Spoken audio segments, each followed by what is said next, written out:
Good afternoon, everyone. Welcome back to another live edition of the Spirit of Prophecy podcast. Apologize for the late start. We had some technical difficulties, and I think I figured out what it is. I've been having issues whenever I go live, and I'm pretty sure it's because I'm trying to stream to YouTube and Facebook. If I add Facebook, it just doesn't work right. So I am just streaming to YouTube, and so far, we're not having any technical difficulties. So last time I went live, I had a similar incident, and I'm blaming Facebook. I think they are the problem. So hopefully Wirecast or Facebook will get that fixed. But in the meantime, this is why you need to hit the notification button on YouTube. That way you will get an immediate announcement whenever these things come out, and you won't miss anything, and you will be able to be there live and participate in all the action and excitement. And so I do appreciate everybody joining me today.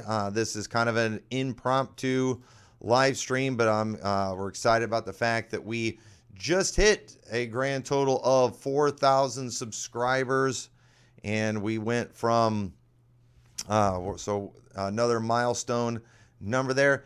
Took us a little while to get from 3,000 to 4,000. Let's see if we can get to 5,000 a little faster. I think we can do even better than that. And I know that a great deal of that is all on me and making sure I am putting out content that is worth watching. But you all can help me by liking and sharing, subscribing, helping the algorithm, all that. Very important. I do appreciate that. But there are some new things coming to the channel that I did want to announce to everybody. I also wanted to let everyone know about some just exciting programs that I have coming up as well that you are not going to want to miss out on. You're going to want to see these things and be a part of them. Also, if you have any questions, I'm not planning on doing a real live stream. I mainly wanted to do this one too, just because I always do a special live stream whenever we hit the next 1,000 in subscribers. But also, I've been wanting to make a video letting everybody know about memberships that now is a part of this channel. I have it where, yes, we can now have memberships. I'm still learning how all that works, so bear with me because I am a little bit of a slow learner when it comes to a lot of these things, and so it might be a little while before I kind of figure out what all we can do. But if you would like to be a member of the channel, you just go on the YouTube channel, and of course, I'm sure you all have already subscribed, but you'll see a little join button there. You can click the join button, and then you can become a member. And as of right now, the main perk that we have is just you'll have early access to videos. So, normally I premiere the videos, I upload them, and I set them to premiere at a time when I try to normally release them on Tuesdays, Thursdays, sometimes Friday. It just depends. It's random. But if you're a member, I'm setting it up where as soon as it's uploaded, you can watch it. So you'll get some early access to some of the videos, and so that's nice, especially if it's one you're just really excited about. I know everyone is really excited about tonight's episode that is going to be released at 6 o'clock. And so members are already watching it. And if you want to do that and unlock that ability, you can do that if you just can't wait. And I've got some interesting guests coming on. You're definitely going to want to watch these programs. But yeah, I'm still working on some of the technicalities because a lot of this is confusing, and I'm just a slow learner when it comes to technology. If anybody is really used to how all this stuff works, and you want to reach out and maybe walk me through some of these things, I'm still trying to figure it out because I don't know if people can see the video that's coming up that I have uploaded right now. Like if you are a subscriber but not a member, I don't think people can tell what time it's going to be released. So I'm used to uploading it as a premiere, and then people can immediately see the time. I can do trailers. I don't know if I can do that anymore, but I do have a set time for this next video at 6 o'clock. I might just go edit it later to where it will premiere and do the countdown and all that. The only problem is I want to wait as long as I can in case that stops members from being able to watch it. And I don't want to mess that up for them. So I'm still learning on this. So bear with me. And as we get it all figured out, I'll let you know. It's set right now where it's $5 a month to join. My wife said that's too expensive. I should make it cheaper. I tried to figure out how to make it cheaper, and I don't know how. So again, I am really slow at learning new things when it comes to stuff like this. But as we get it all figured out, we'll share that. But right now, early access. And so I do want to tell everybody about some of the upcoming programs. And so first off, tonight at 6 o'clock, there is going to be a dynamite interview with Pastor Salvador Alvarez. He is the pastor of the Pure Words Baptist Church in Houston, Texas. And if you are aware of some of the craziness that has happened down there, he's going to talk about that tonight. It's just absolutely insane what he has had to put up with. And we're just going to talk a little bit about just kind of the ugliness of ministry. Sometimes things get ugly, and I don't mean that in like a good way, and it's just spiritual warfare.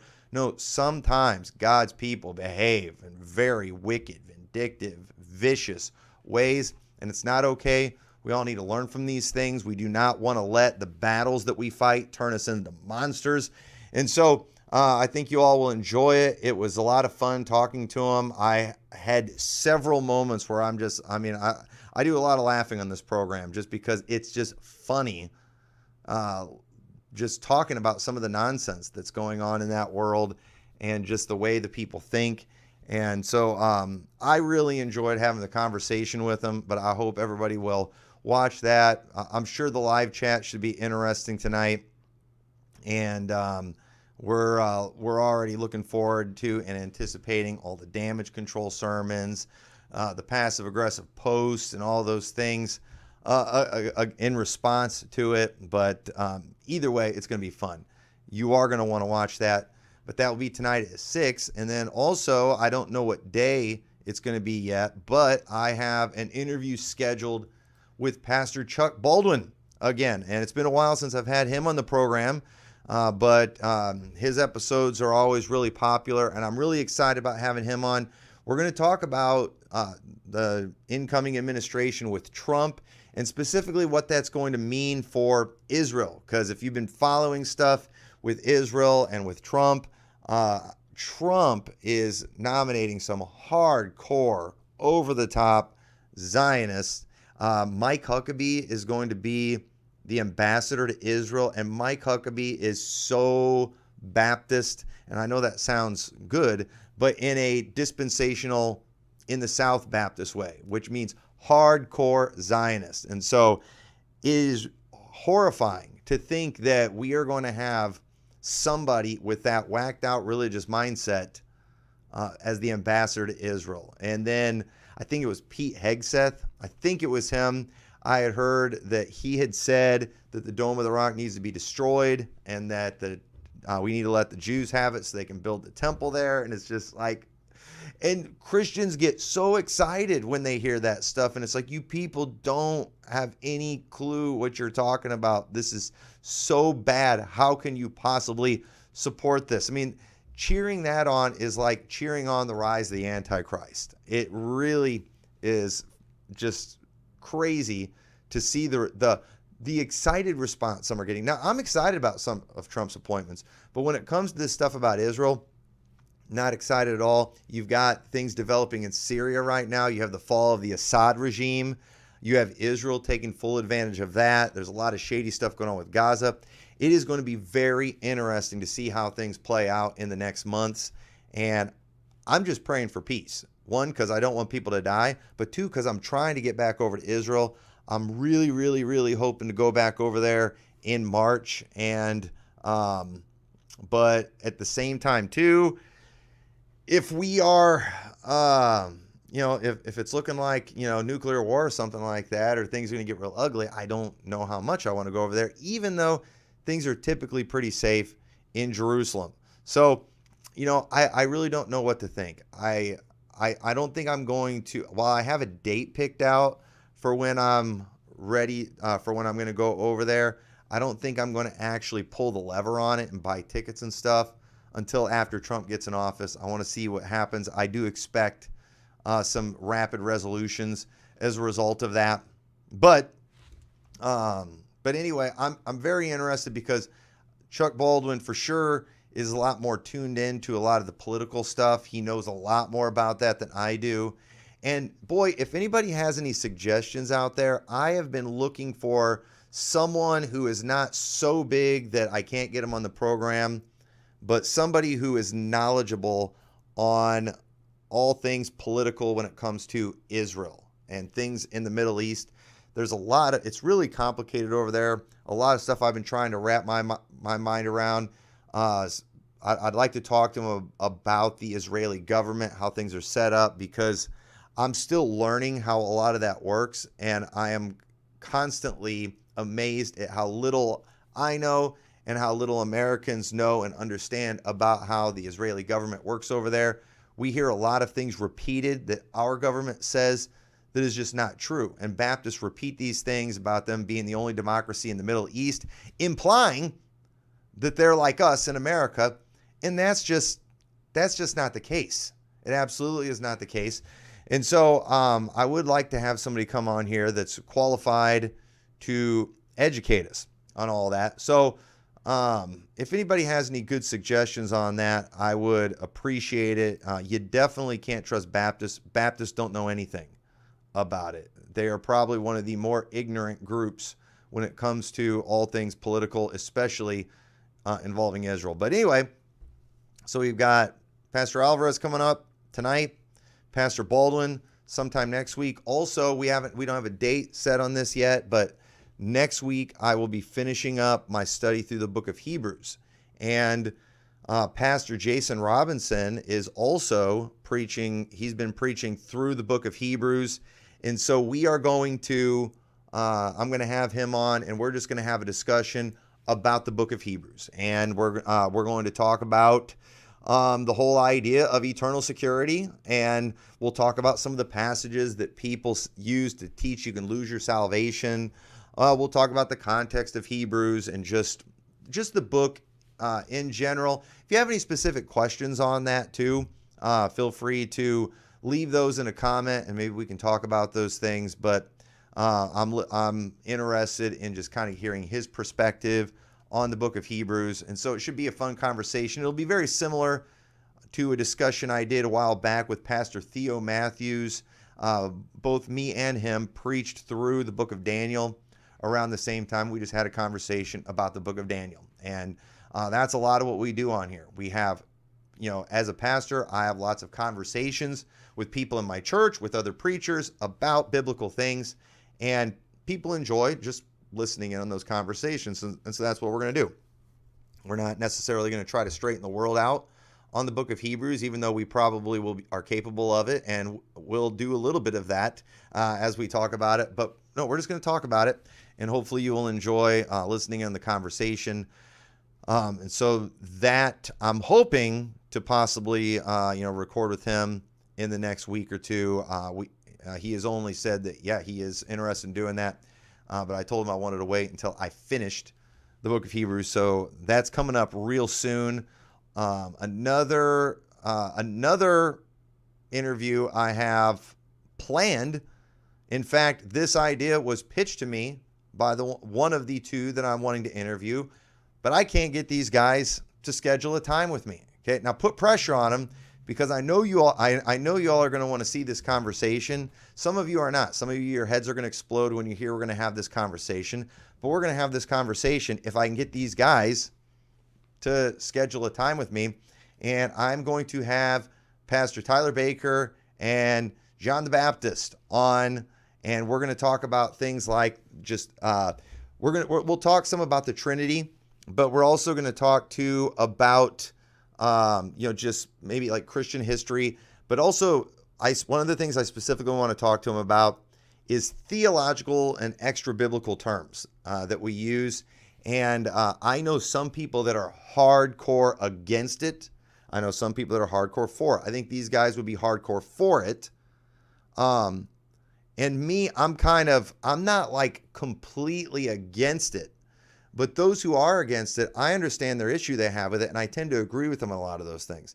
And so this is something I can disagree with people on in a friendly way. And so I would like to talk about why that is. I'd like to talk with them a little bit about the Trinity. And I've been hearing a lot of people that are accusing Tyler Baker and John the Baptist of not believing in the Trinity. That's not true, okay?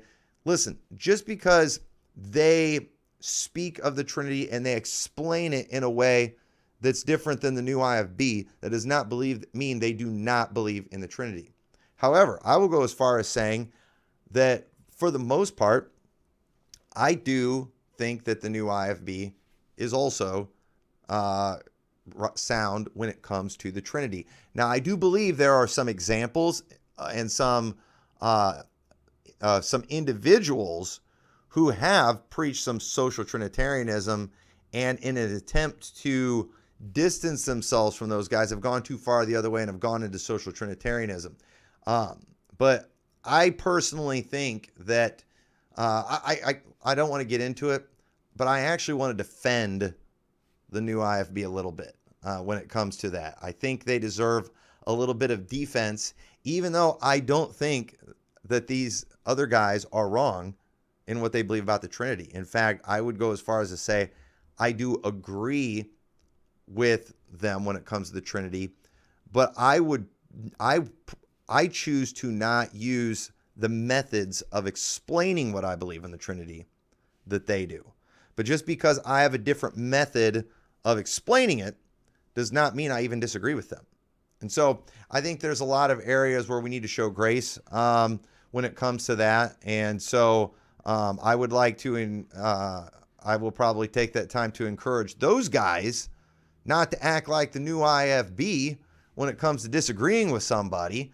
And even though there has been some, pretty Looney Tune stuff that has been said in the new IFB about the Trinity. But anyway, so pressure those guys to schedule a time with me. We've got to make this happen. I'm telling you, it'll be a fun discussion for sure.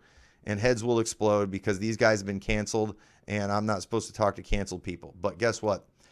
I don't follow the rules of the mob.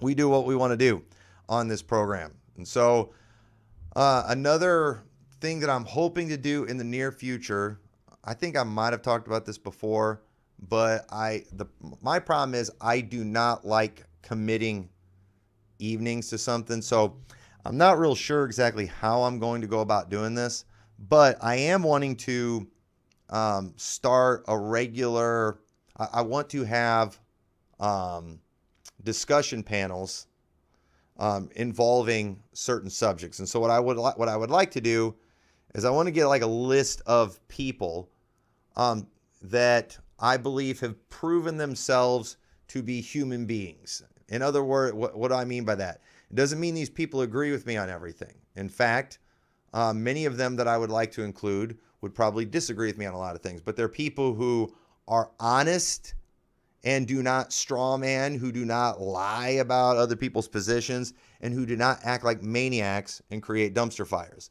And what I would like to do is when it comes to certain controversial subjects, I would like to just kind of have kind of an informal live streams, kind of similar to a lot of things that Brother Donnie does on Standing for Truth, where we talk about certain difficult subjects, maybe difficult passages of scriptures, and I can invite these guys. I'm probably never going to be able to get them. I'd like to have a bunch and then maybe get like 4 or 5 people on at once to just kind of talk about these things. So I'm really, really wanting to make that happen. I've got a whole long list of people that I would like to include, people that I would consider in my camp, that I think would be good contributions, even if they don't agree with me on 100% of things, that I think would just have interesting perspectives to contribute on that. And I think it'd be a lot of fun to watch. And then sometimes too, I might have panels where I have all people on that disagree with me on things, but people who have, just proven to be, honest people that you can have a real discussion with. And so anyway, I would like for you to continue giving interview suggestions for people. I'm always looking for that. And I don't ignore the suggestions, but it does often take me time to look into these people, find out where they're coming from.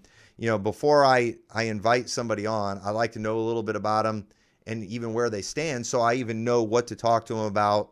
And the problem is sometimes if it's somebody that I've never heard of, it takes a while to figure out, and I just don't have time to watch hours of the videos and everything. And when is the Noah interview? Yeah, I don't. That would be entertaining. Now, and here's what I've thought about too. If I ever get it, there's some interviews I've wanted to have in the past that I'm afraid would be such dumpster fires that it might hurt my credibility. It might hurt my testimony. But maybe for stuff like that, we could do, those could be like members only live streams we do. And so if I was going to do an interview with Noah, and those of you who don't know who he is, I don't know how to say his last name. I don't even know how to come close to saying his last name. That would be a dumpster fire that absolutely would make me look really bad. But I might do it. I might do it live, or I might do it like for a members only thing. There's a few other people that I won't name on here, but there's one dude in particular who's exceptionally psycho who wants to come on my program.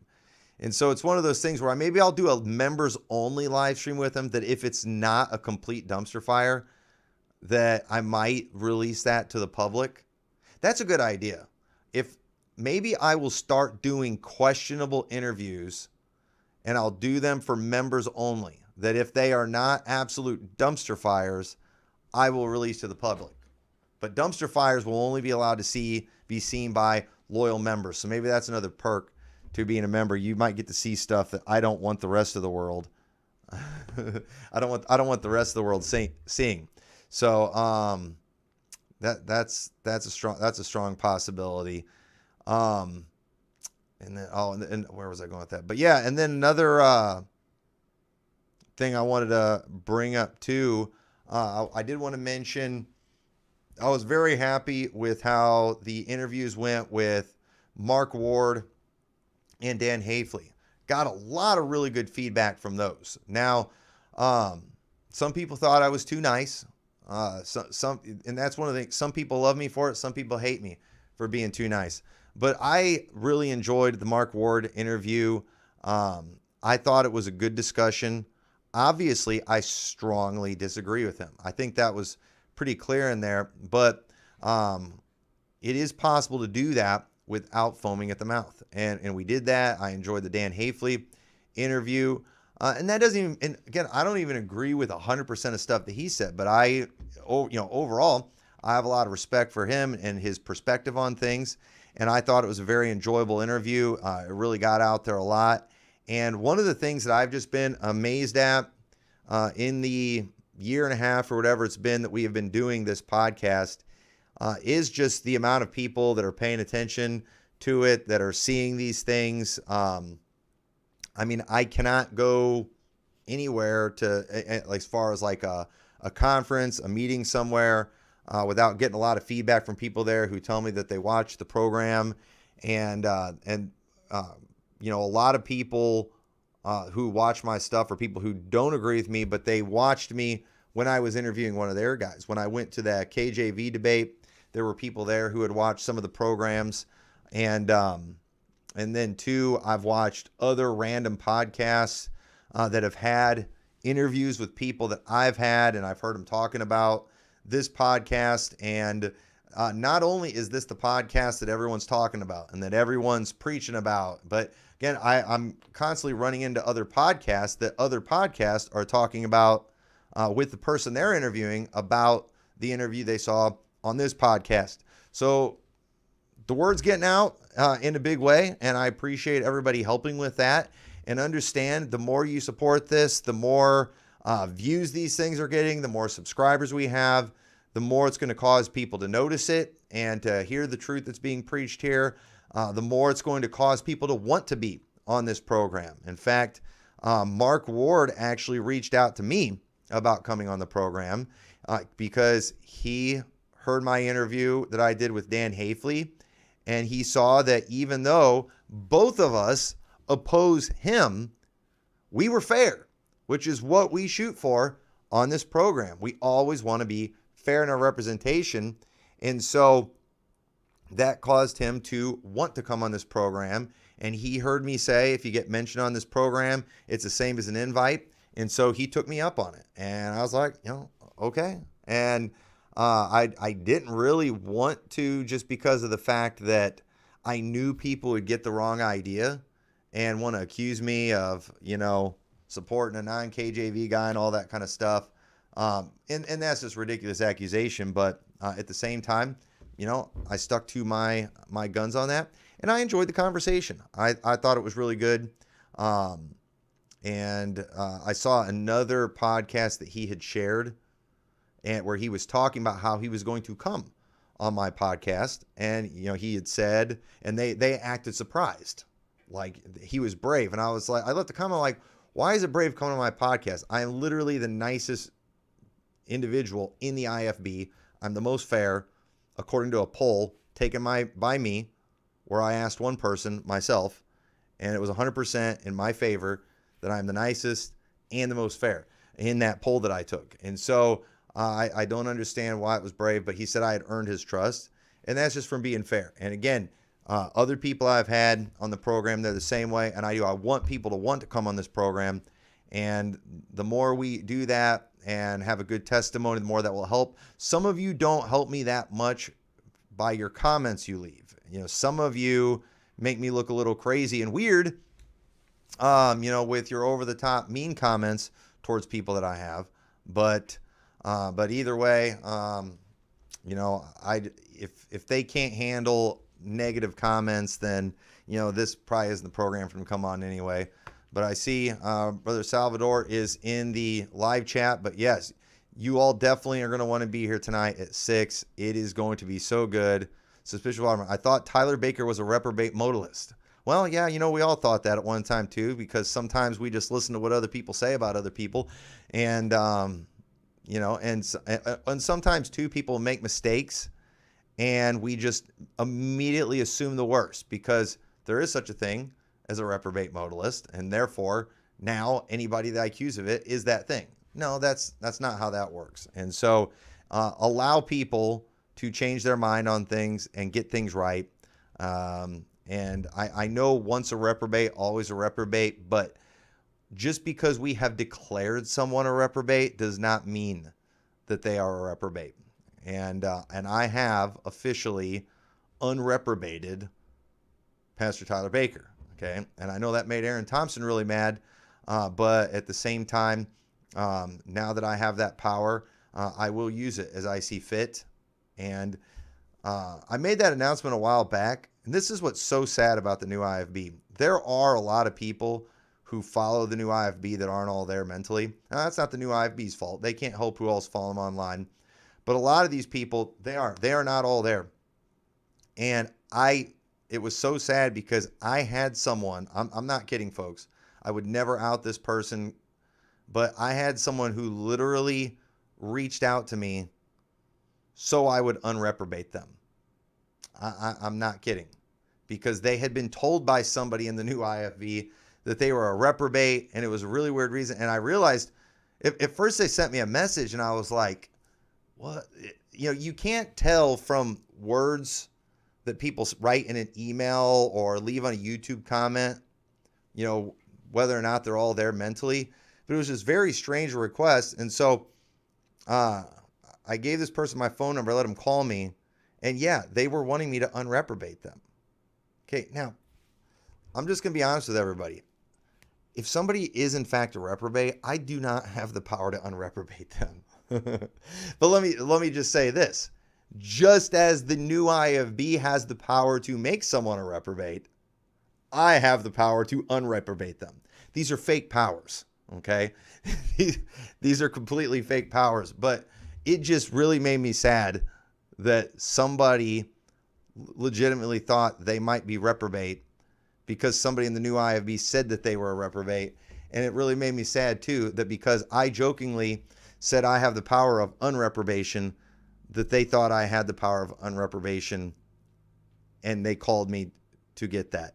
That made me really sad. But it just shows what a psycho world the online world can be, literally. But yeah. So Tyler Baker is not a reprobate modalist. Yeah, and so anyway, I lost my notes here. So basically, another thing too, my final thing I wanted to mention, as far as the future of this program, I do intend and hope to plan on expanding kind of subject matter a little bit. Again, I do want to keep the main focus prophecy. That's kind of the main focus of this channel too. But as far as these conversations I've been having, they've been very enjoyable.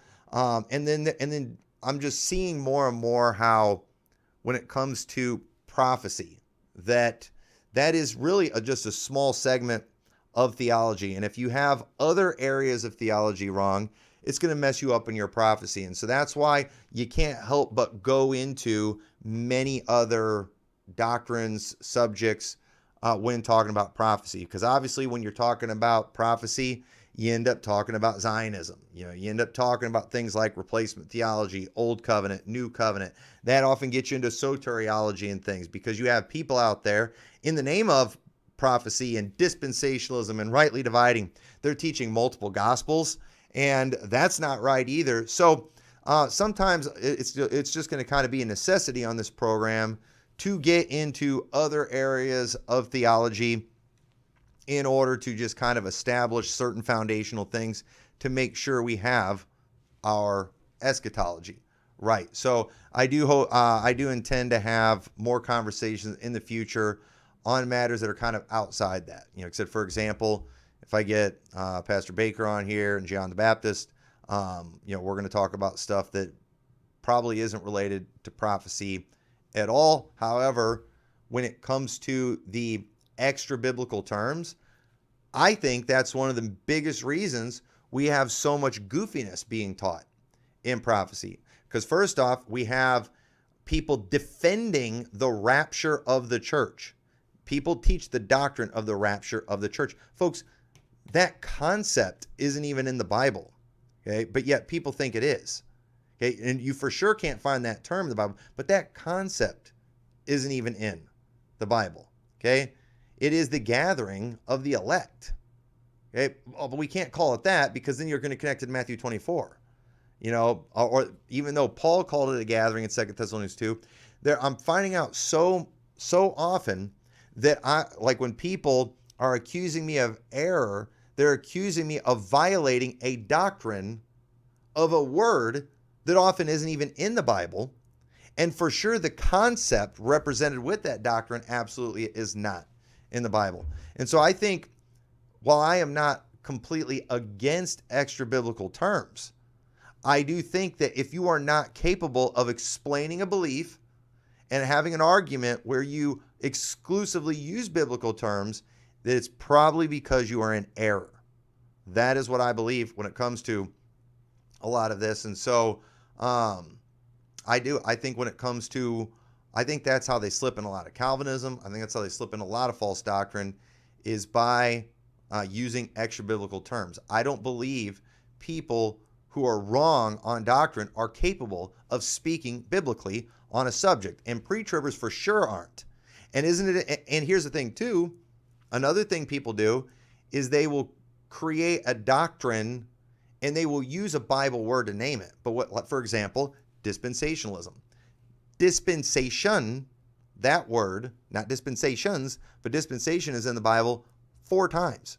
Interesting. And so people will be like, well, dispensationalism, that's in the Bible. No, dispensationalism is not in the Bible.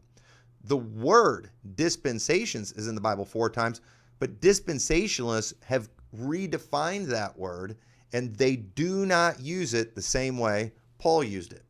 So I think that's why I'm interested in this subject. So again, many of these other areas that people are going to look at and think, how is that related to prophecy?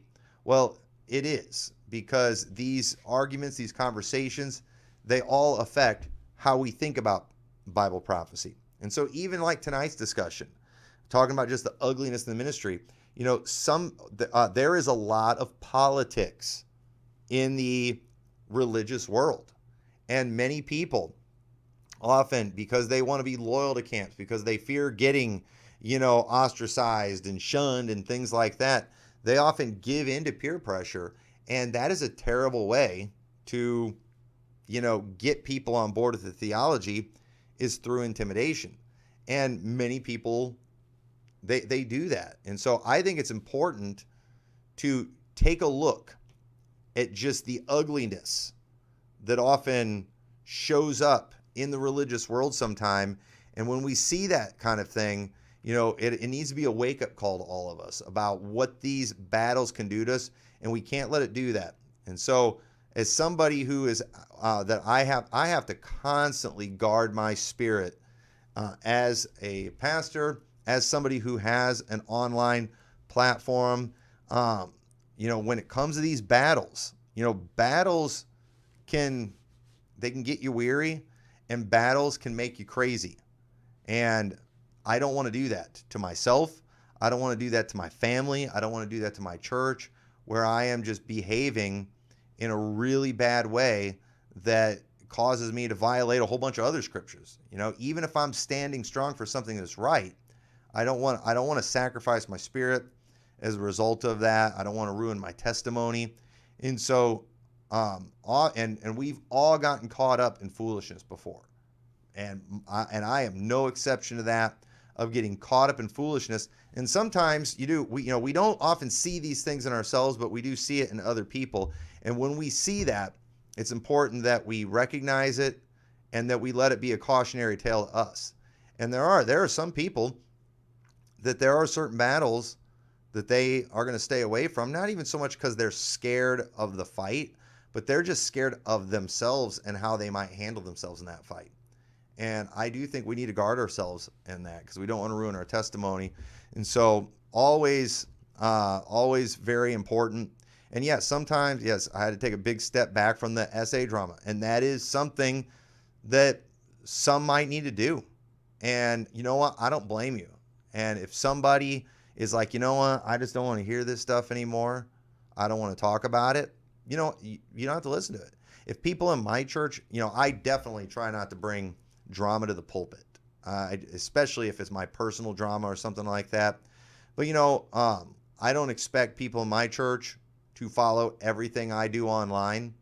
I don't hold people accountable for everything I have said online. I don't think they necessarily have to do that. And I would not be offended at all if I'm talking about dramatic stuff, people in my church are like, I don't care about that.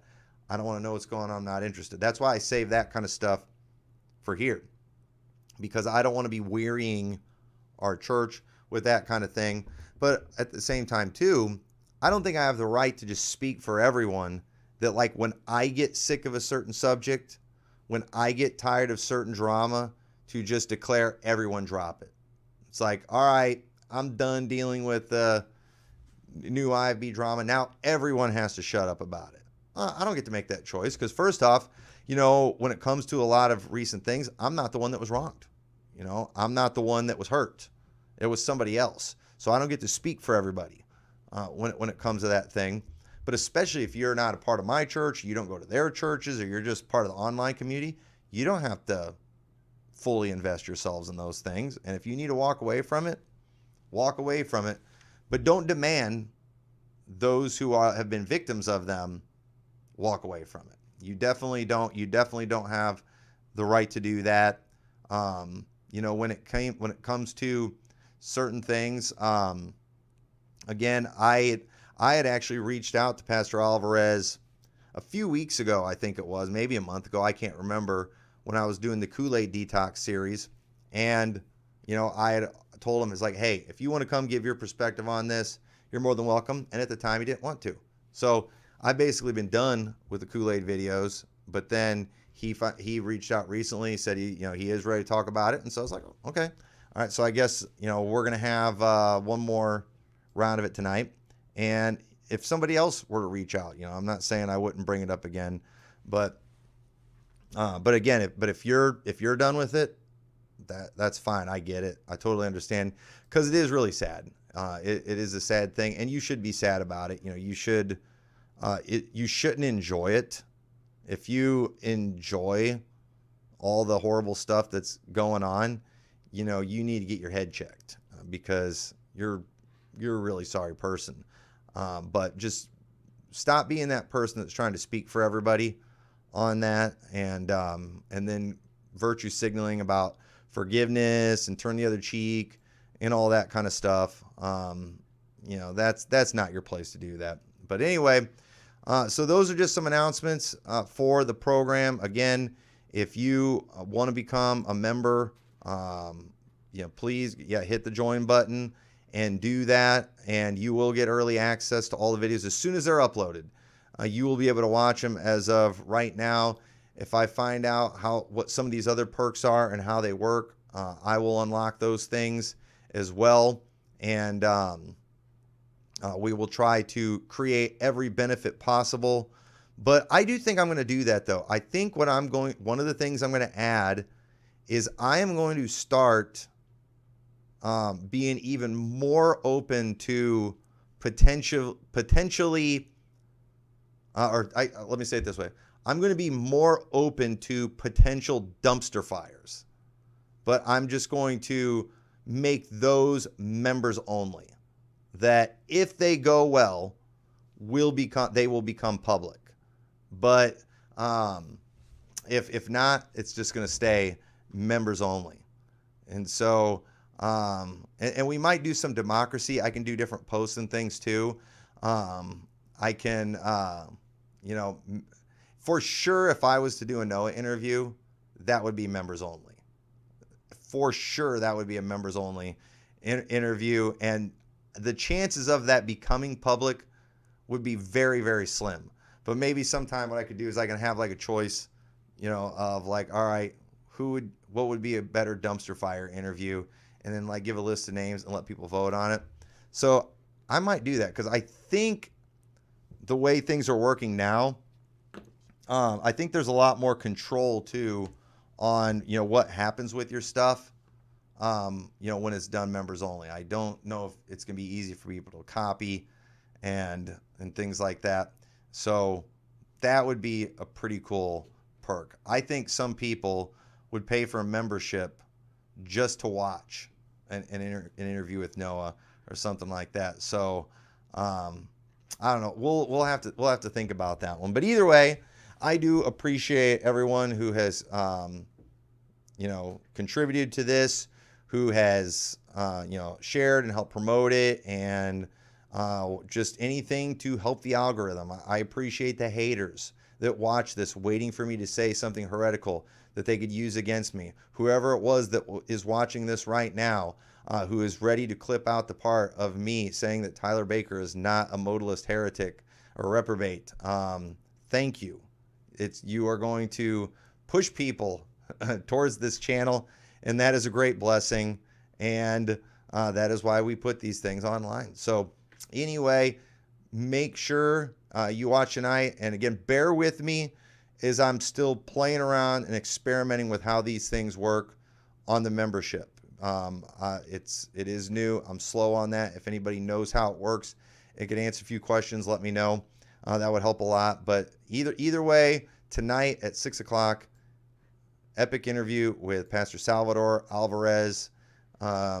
You're gonna love it. You can either watch the program tonight with everyone else, or you can hear a misrepresentation about it from a new IFB church in the very near future. And so either way, thanks again for watching this. God bless. Like, subscribe, join, and we will see y'all next time. God bless.